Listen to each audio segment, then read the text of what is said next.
Ndodhemi në fshatin Nokov, në njësinë administrative Lunxhëri të bashkisë Gjirokastër, një prej fshatrave më të veçantë të zonës, në të cilin në këtë stin të vitit jeta gjallërohet nga puna e palodhur e banorëve.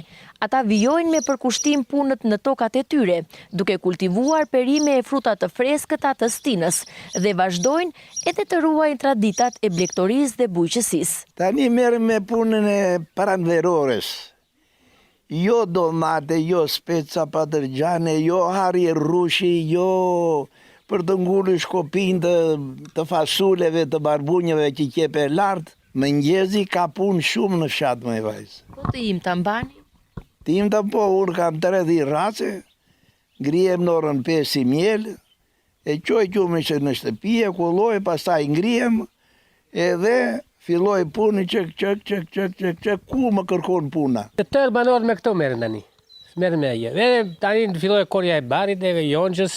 Edhe djalim ka 10 strem me jonxh. Pjesë kanë makinerit, bjellin shumë ata. Bjellin misër. 2 djemt e mi kanë edhe blegtori. Djali vogël ka janë 270 kokë. Dhën.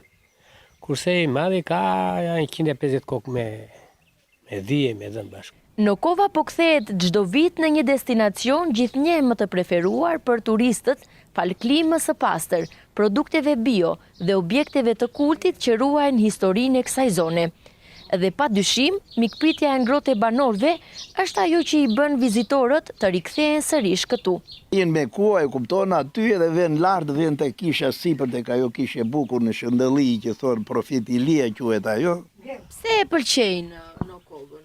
E pëlqen, Nokova ka qenë fshat i bukur shumë.